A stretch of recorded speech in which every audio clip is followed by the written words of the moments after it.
Olá, pessoal, tudo bem? Bom, então hoje nós vamos dar início aí ao estudo do capítulo 7, né?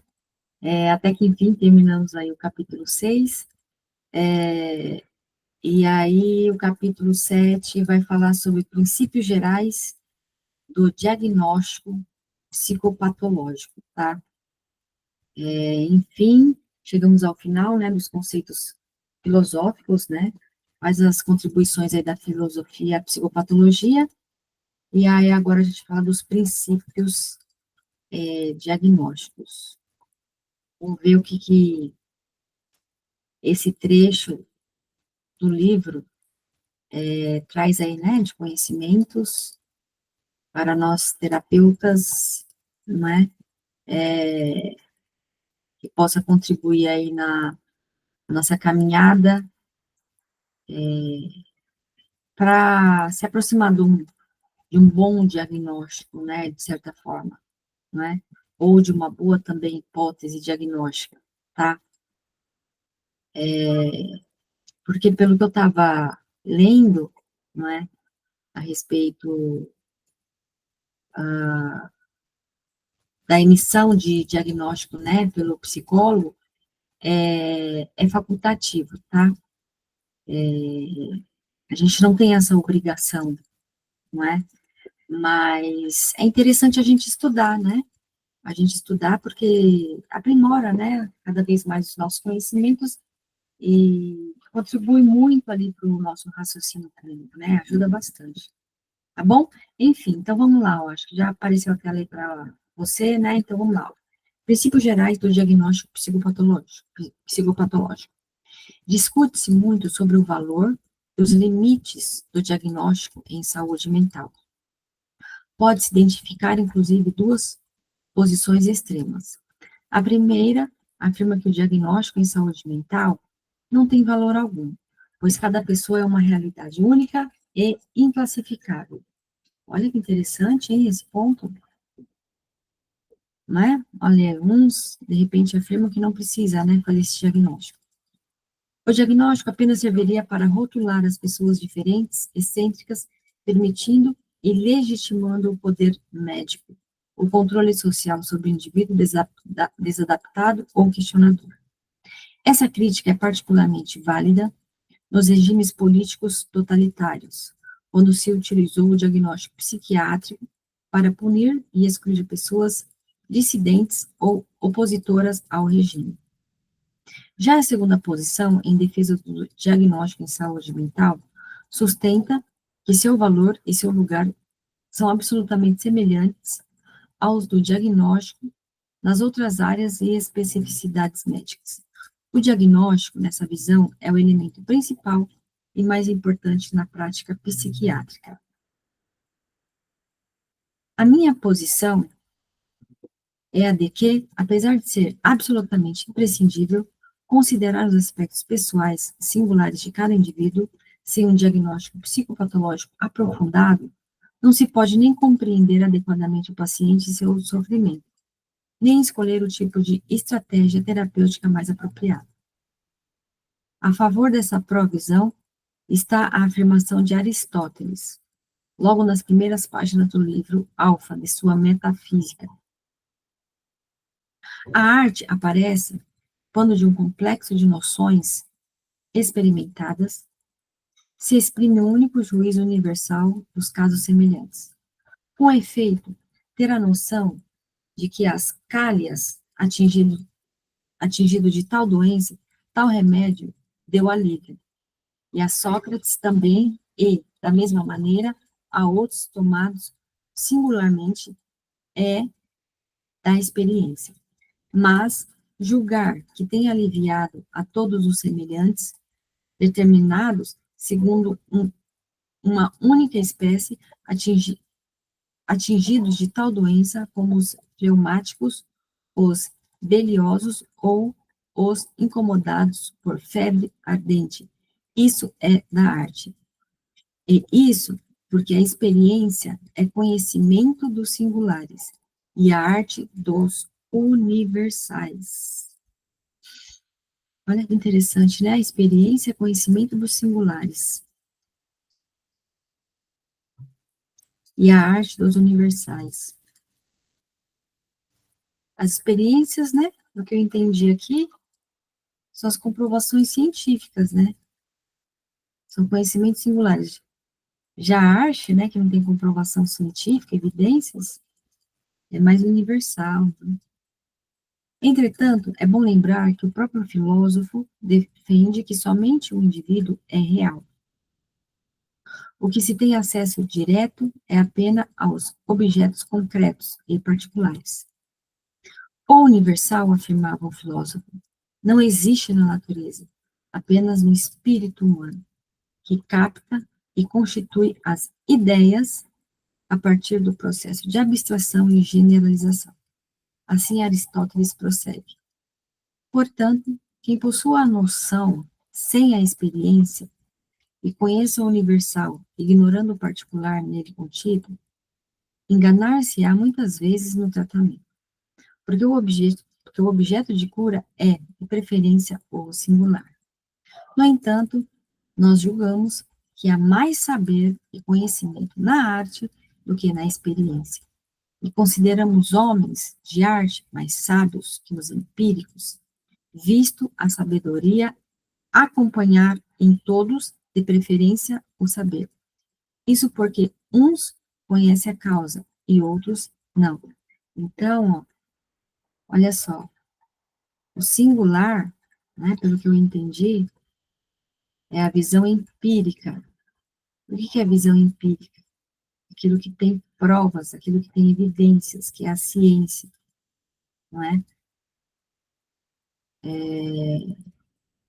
Tá? Olha, já o conhecimento na arte,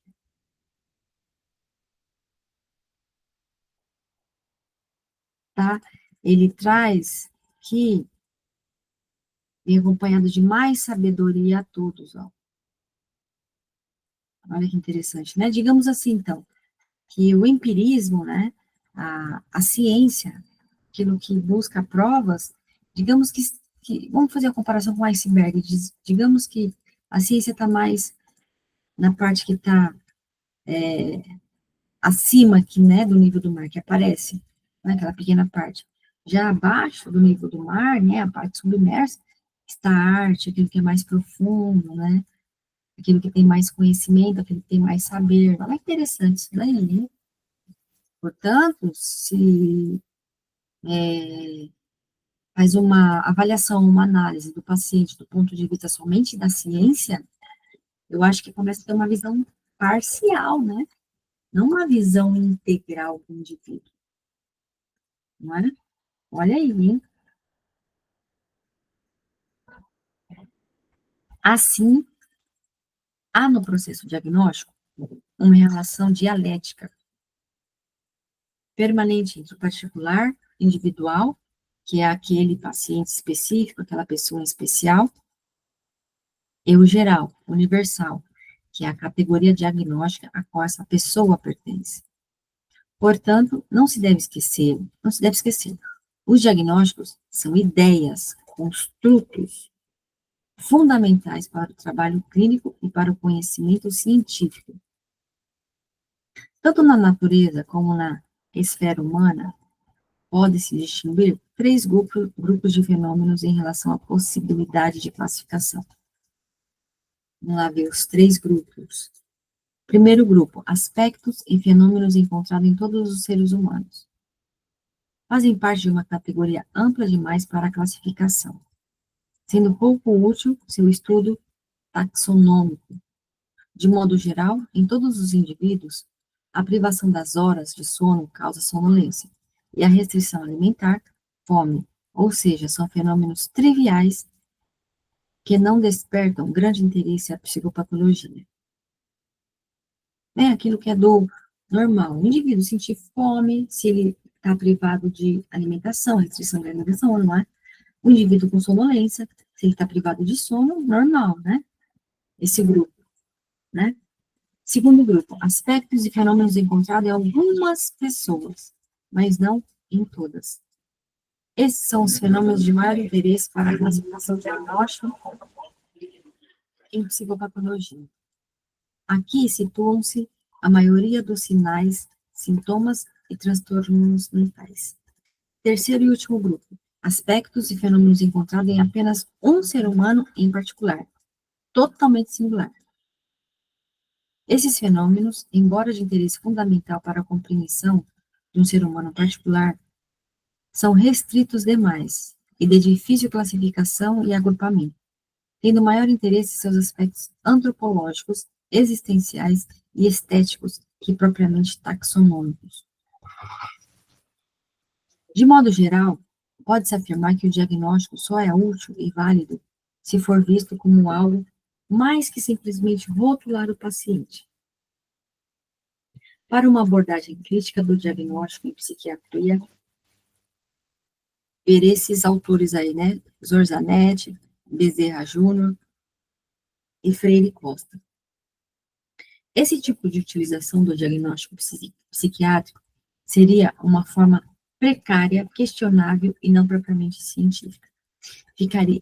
Funcionaria apenas como estímulo a preconceitos que devem ser combatidos.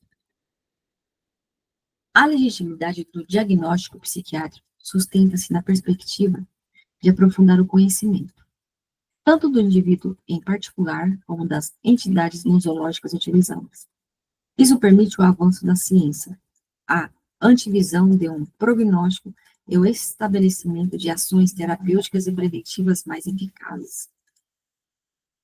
Além disso, o diagnóstico possibilita a comunicação mais precisa entre profissionais e pesquisadores. Sem ele, haveria apenas a descrição de aspectos unicamente universais que, embora de interesse humano, são ainda insuficientes para o desenvolvimento científico da psicopatologia. Deixa eu dar uma pausa aqui, que eu me lembrei de alguns estudos aí que eu fui fazendo, tá? Que foi dito que não me lembro onde que eu vi, que um dos objetivos do diagnóstico é para que os profissionais consigam se conversar. Olha aí, ó, porque está dito aqui, né? Ó, comunicação mais precisa entre profissionais e pesquisadores, não é? Então, quando a pessoa coloca a classificação lá, o código da doença, por exemplo, tá? Né? Que é o CID.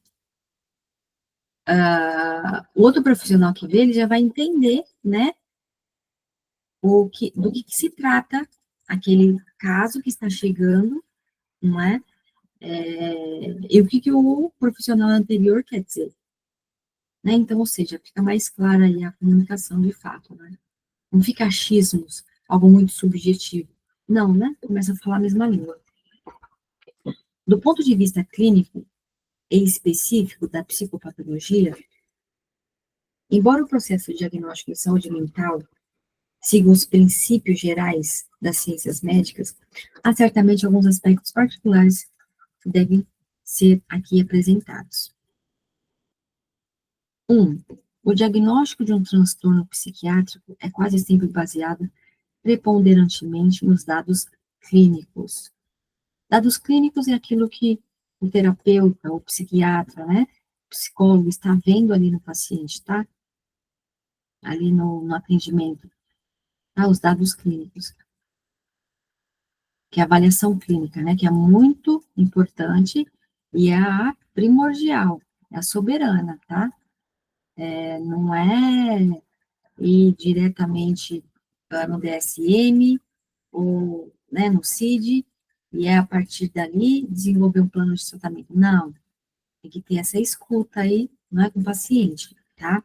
Então, assim, o olhar clínico, ele é soberano. Dosagens laboratoriais, exames de neuroimagem estrutural, que no caso é a tomografia, ressonância magnética, etc., e funcional, que no caso é a tomografia computadorizada por emissão de fóton único, tomografia por emissão de pósitrons, mapeamento dos eletroencefalogramas, etc.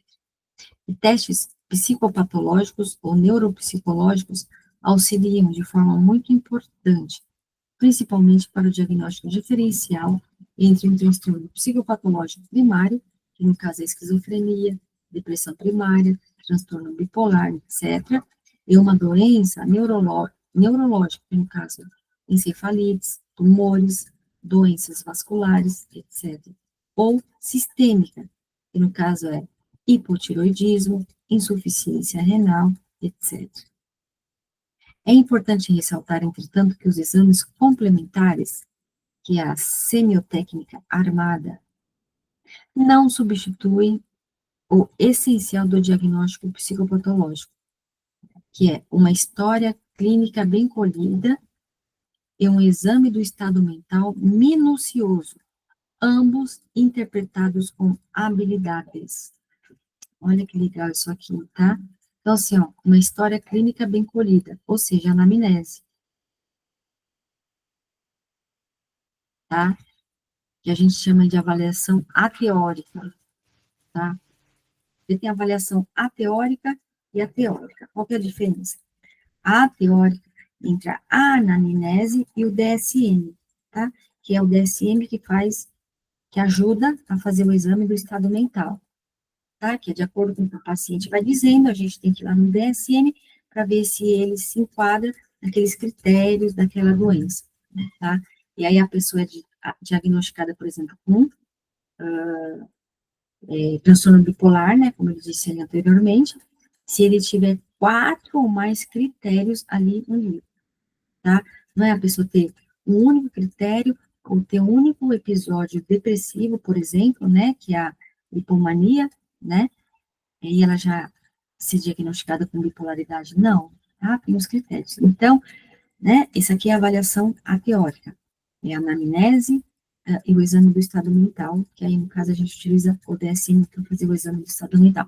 E tem a avaliação teórica, que a teórica, no caso, é a TCC, não é? É uma ferramenta aí também que contribui, e no caso é a conceitualização que a gente monta, que é a formulação de caso, que vem o plano de tratamento, tá? Então, assim, um braço auxilia o outro, vamos dizer assim, tá? Por isso, é essa a minha proposta de nós estudarmos esse livro, né, para se aproximar muito aí de um diagnóstico. Item 2, o diagnóstico psicopatológico, com exceção dos quadros psico-orgânicos, no caso delírio, demência, síndromes focais, etc., de modo geral, não é baseado em mecanismos etiológicos supostos pelo avaliador. Baseia-se principalmente no perfil de sinais e sintomas apresentados pelo paciente na história do transtorno, desde que surgiu até o momento atual da avaliação.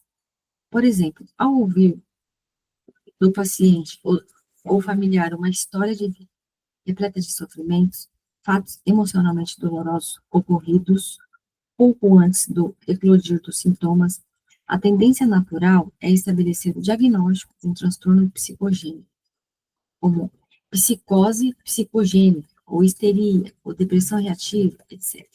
No entanto, isso pode ser um equívoco, ou até mesmo, penso, né, uma precipitação do profissional, né, psicólogo, enfim, querer já dar um diagnóstico. Penso que o diagnóstico são várias sessões aí, tá? Entre 4 até 8 sessões, depende, né, do que o paciente vai soltando ali também, porque tem pacientes que é difícil de falar. Ontem mesmo, um paciente começou novo, ele não falava, né? Tinha que ir buscando, fazendo perguntas. Ele era muito monossilábico, digamos assim, sabe? Sim, não, é isso. E aí é difícil, né, desenvolvendo. Então, é um processo, né? É um processo. Além disso, é frequente que o próprio eclodir dos sintomas psicopatológicos contribuam para o desencadeamento de eventos na vida do indivíduo, como perda do cônjuge, separações, perda de emprego, brigas familiares, etc. Muitas vezes, o raciocínio diagnóstico baseado em pressupostos etiológicos mais confunde do que esclarece. Deve-se, portanto, manter duas linhas paralelas de raciocínio clínico. Uma linha diagnóstica, baseada fundamentalmente na cuidadosa descrição evolutiva e atual dos sintomas, que de fato o paciente apresenta é uma linha etiológica, que busca, na totalidade dos dados biológicos, psicológicos e sociais, uma formulação hipotética plausível sobre os possíveis fatores etiológicos envolvidos no caso. Olha só, então, dois momentos aí para avaliação, né? Uma descrição evolutiva e atual dos sintomas, tá? E uma linha etiológica, que busca, ó, dados biológicos, psicológicos e sociais. Olha que interessante. Então, ou seja, é avaliar o momento ali presente do paciente, o que ele está falando, o momento atual dele, e, posteriormente, fazer uma investigação mais anterior a esse presente momento, né? Se tem histórico familiar, são dados biológicos e psicológicos também, né? Como que é a convivência familiar, na escola, no trabalho. É a anamnese, né? Anamnese. Então, vou ler só mais esse terceiro tópico, para essa aula não ficar muito extensa. Tá, então vamos lá. De modo geral, não existem sinais ou sintomas psicopatológicos específicos de determinado transtorno mental. Isso quer dizer que, de fato, não há sintomas patognomônicos. Nunca ouvi falar essa palavra, vou pesquisar. Em psicopatologia, como afirmava Emil Kraepelin. Infelizmente, não existe no domínio dos distúrbios psíquicos um único sintoma mórbido que seja totalmente característico de uma enfermidade, o que quase nunca é produzido totalmente de forma idêntica pelos diferentes transtornos mentais. É o quadro total, incluindo o desenvolvimento dos sintomas, o curso e o desenlace final da doença. Portanto, o diagnóstico psicopatológico repousa sobre a totalidade dos dados clínicos momentâneos, que é o exame do estado mental, e evolutivos, que no caso é a anamnese, história dos sintomas e evolução dos transtornos. É uma totalidade clínica que, detectada, avaliada e interpretada com conhecimento teórico e científico e habilidade clínica intuitiva, conduz ao diagnóstico psicopatológico mais preciso e útil. Olha que legal esse final, não? A totalidade, né? Então, o que é a totalidade?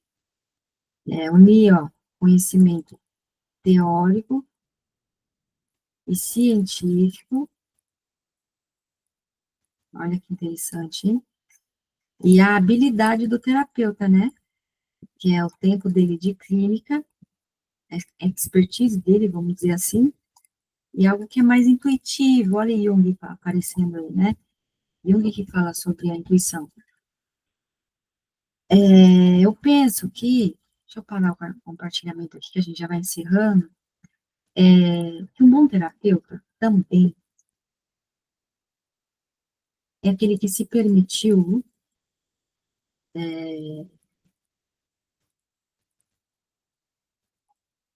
por um tempo, digamos assim, tá? Se permitiu estar no processo de autoconhecimento dele, tá? Ou seja, terapia. É aquele profissional que por um tempo fez terapia, tá?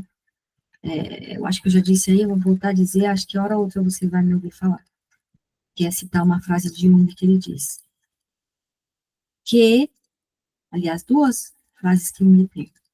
A primeira é que conseguimos ir, aliás, conseguimos aprofundar na história daquele paciente o quanto nós aprofundamos na nossa, entende? Então, quanto a gente se permitiu nos acessar, nos desbloquear, nos curar genuinamente, nossa criança interior, digamos assim, né? no processo, é o quanto a gente vai conseguir aprofundar no paciente. Porque se a gente tem bloqueios, a gente não vai conseguir ajudar aquele paciente. Tá? Então, por exemplo, te chega um caso de violência doméstica, abuso sexual, tá? Na infância. Faz de conta que você, como terapeuta, já vivenciou isso. Delicado, né? Esse exemplo que eu trouxe, muito forte, né? Ou então, vou pegar um outro exemplo. É, quem teve pai que foi viciado em álcool, não é? E aí vem aquele paciente trazendo o mesmo relato. Ah, que meu problema de infância era meu pai, porque meu pai tinha problema com bebida, ele batia na gente, etc. Tá. Se você não tem trabalhado bem essas questões dentro de você, vai travar.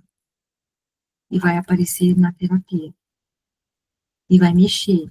Principalmente o terapeuta que está iniciando. Entende? Por isso que é importante tomar contato com a própria demanda. Tá? Enfim, tá? Estou dizendo isso porque, né, eu já passei por essa experiência, terapia, enfim, né? Então, eu sempre levo essa experiência como um olhar cuidadoso que tem que ter. O terapeuta se permitir uma terapia também, tá? E a segunda frase que me traz, que ele diz assim, ó, que quando o paciente está relatando aquela queixa, né, contando a história dele, Jung diz que a gente tem que fazer a seguinte pergunta. E a pergunta é, o que a história que esse paciente traz revela ou diz sobre a mim? Entende? Tá? Muitos casos de pacientes que eu atendo, coisas que eles estão falando ali, eu falo, olha, interessante isso que ele está dizendo, eu vou me atentar para isso também. Sabe, no sentido, vou colocar na minha agenda tempo mais para mim, tempo para me cuidar. Preciso viajar. Preciso conhecer pessoas novas. Preciso estudar, preciso aprimorar, fazer curso. Preciso sair da rotina. Né? São vidas ali, né? E vem. Então, será que aquela fala do paciente também não serve para gente? Entende? Enfim, só estou trazendo um parênteses aqui do que contribui também para um bom diagnóstico. Você vê, porque às vezes a dificuldade também de fazer diagnóstico é dificuldade do terapeuta, e pode travar ali, entende? E pode prejudicar, de certa forma, o diagnóstico. Enfim, por isso que é importante estudar, ler, se aprofundar, conhecer a ciência, autoconhecimento, se conhecer, enfim. Tá bom? Bem, então é isso, a gente vai ficando por aqui, e aí a gente se encontra aí na próxima aula, tá bom? Até mais, boa aula para você, tchau, tchau. E sim, eu esqueço sempre de falar, se for interessante esse vídeo para você, eu vou pedir para você curtir, compartilhar o vídeo, né, de repente enviar para mais pessoas aí que estejam nessa caminhada aí de terapeuta iniciante, tá? Eu acredito que vai ser um bom conteúdo aí que vai ajudar aí quem está começando na psicologia, também ou não, né? São profissionais que já estejam na área, enfim, tá bom? E logo mais, não sei quando você vai estar vendo esse vídeo, agora em março eu vou estar lançando aí a primeira turma de supervisão, tá? Vai ser um curso online que a gente vai ministrar, devido a dúvidas, né, que os supervisionandos trazem, e a gente vai colocar em formato aí de curso, várias aulas ali, vários módulos, tá? Vai ter em torno de 11 módulos, né, tem vários bônus, que vai ajudar aí também nessa caminhada inicial, dos primeiros atendimentos do terapeuta, tá bom? Bem, então é isso. Estando por aqui, uma boa aula para você, até mais, tchau, tchau.